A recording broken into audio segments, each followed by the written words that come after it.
안녕하세요. 2025년 하늘이 묵상과 기도. 오늘은 11월 17일 월요일입니다. 먼저 이번 주 암송 구절 소리내어 외워보겠습니다.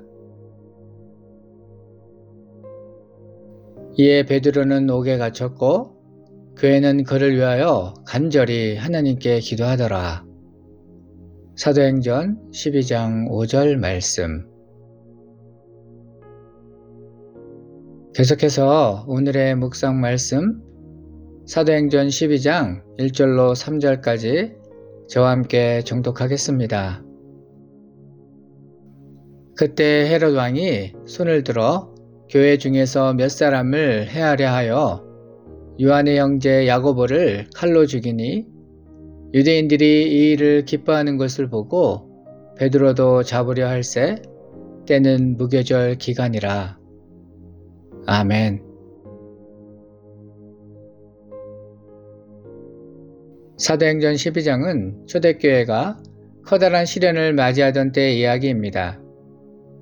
예루살렘 교회는 성령의 역사로 빠르게 성장하고 있었지만 동시에 유대 종교 지도자들과 정치 권력의 미움을 받았습니다. 그 중심에는 당시 유대 지역을 다스리던 헤롯 아그리파 1세가 있었습니다. 그는 겉으로는 율법을 지키는 경건한 왕처럼 보였지만 사실은 유대인이 아닌 에돔 사람이었습니다. 민심을 얻기 위해 그는 유대 지도자들의 환심을 사려 했고 그 표적이 바로 급성장하던 예수 공동체, 즉 교회였습니다. 특히 그는 예수의 가장 가까운 제자였던 요한의 형제 야고보를 제거함으로써 자신의 유대적 정통성을 증명하려 했습니다.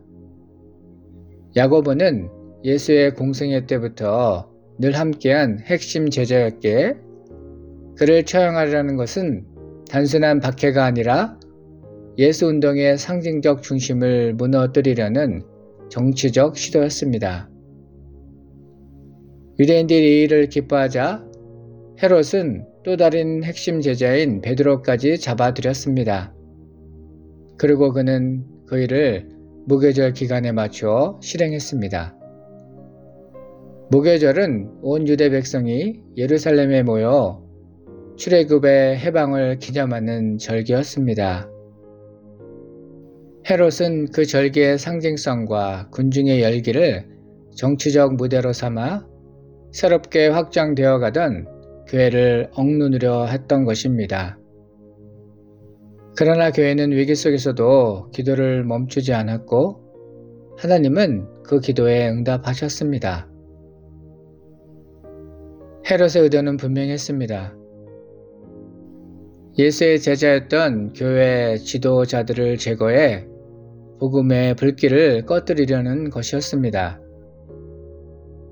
그는 정치적으로 예수의 흔적을 완전히 지워버리면 유대 지도자들과 백성이 자신을 정통왕으로 인정할 것이라 계산했습니다. 그러나 하나님은 이 일을 통해 오히려 살아서 역사하시는 하나님 자신을 더욱 드러내셨습니다. 베드로가 철통 같은 감옥에서 천사의 인도로 탈출한 사건은 단순한 기적이 아니라 하나님의 교회는 결코 묶일 수 없다는 선언이었습니다. 세상의 권력으로 사람을 가둘 수는 있어도 하나님의 뜻인 복음의 확정은 결코 막을 수 없었습니다. 야고보의 순교와 베드로의 구출은 서로 다른 결말처럼 보이지만 둘 다 하나님의 주권 아래 이루어진 일이었습니다. 하나님은 순교의 피를 통해 교회를 세우시고 기도의 응답을 통해 신앙을 더 굳건하게 하셨습니다. 교회는 고난을 통해 약화되는 것이 아니라 더 강한 믿음의 공동체로 성장하고 성숙되어져 갑니다. 자신의 정치적 야심으로 교회를 박해했던 헤롯 아그리파는 어떻게 되었을까요? 그는 결국 교만의 정점에 이릅니다. 가이사라에서 열린 황제 축제에서 그는 은빛 옷을 입고 햇살을 받아 반짝이며 연설했고 백성들은 이것은 신의 소리요, 사람의 소리가 아니라며 외쳤습니다. 그는 그 칭송을 즐겼고 하나님께 영광을 돌리지 않은 채 스스로 신이 되려 했습니다. 결국 그는 벌레에게 먹혀 죽게 되었지요. 유대 역사가 요세푸스도 같은 사건을 기록하며 그가 축제 중에 자신을 신이라 부르는 소리를 즐기다 복통을 일으켜 5날 만에 죽었다고 증언합니다. 정통성 없는 왕이 유대인들의 환심을 사려다 결국 하나님의 영광을 도둑질한 교만으로 심판을 받게 된 것입니다. 인간의 권세가 아무리 커도 하나님의 주권을 넘볼 수는 없습니다. 반면 핍박받던 교회는 기도로 일어서고 복음은 오히려 더 확장되었고 하나님의 말씀은 더욱 흥황하였습니다. 말씀을 묵상하는 시간입니다. 오늘 본문 말씀은 여러분의 삶에 어떤 의미가 있습니까? 이 말씀을 어떻게 적용할 수 있을까요? 잠시 묵상하며 하나님의 음성에 귀 기울이는 시간 되기 바랍니다.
헤롯 아그리빠는 사람들의 인정을 얻고 싶어 했습니다.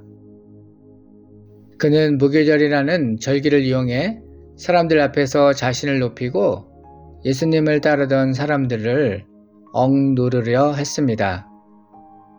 겉보기에는 율법을 지키는 경건한 왕 같았지만 그의 마음속에는 하나님이 아닌 인기와 권력이 자리하고 있었습니다. 그 결과는 참담했습니다. 하나님께 영광을 돌리지 않은 채 스스로 신이 되려 했던 그는 결국 심판받아 파멸에 이르게 되었죠. 반면 초대교회는 달랐습니다. 그들의 시선은 신실하신 하나님께 고정되었습니다. 베드로가 감옥에 갇혔을 때 교회는 두려움 속에서도 끝까지 하나님께 기도했습니다. 그리고 하나님은 그 기도에 응답하셨죠. 굳게 닫힌 감옥의 문을 하나님은 여셨습니다. 세상 권세는 잠깐이요, 하나님의 나라와 그 능력은 영원합니다. 스펄전은 하나님이 인정하시면 세상의 모든 비난은 아무것도 아니다 라고 말했습니다. 네, 그렇습니다. 사람의 평가는 늘 바뀌지만 하나님의 평가는 영원하며 결정적입니다. 사람이 나를 인정해 주지 않아도 괜찮습니다. 하나님께서 잘했다, 착하고 충성된 종이라고 말씀하신다면 그것으로 충분합니다. 오늘도 우리는 선택의 갈림길에 서 있습니다.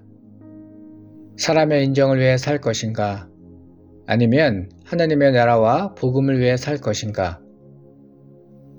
바라기는 우리의 관심과 시선이 약속하신 것을 반드시 지키시는 신실하신 하나님께 고정되기를 소망합니다. 당신의 기도는 무엇입니까? 이 시간 다음의 기도 제목을 가지고 결단하며 기도하겠습니다. 신실하신 하나님께 모든 시선이 고정되기를, 늘 깨어 기도하기를, 오직 주님만 높이기를.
계속해서 중보기도 제목을 가지고 기도하길 원하는데요.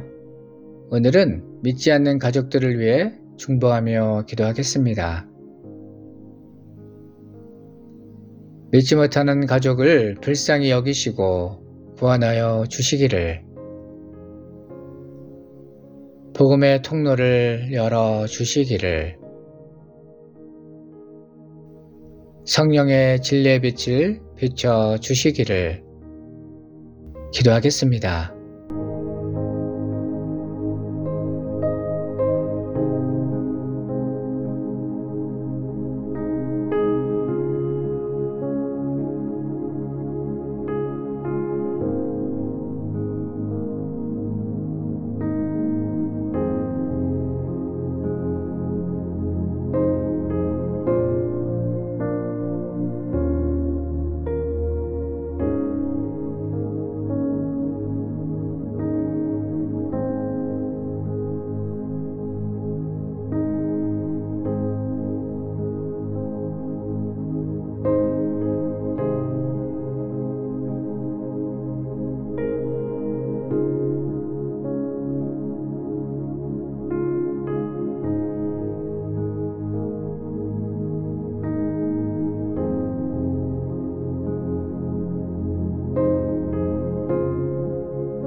하나님 아버지, 오늘도 말씀으로 우리를 바르게 하고 교훈을 얻게 하시니 감사드립니다.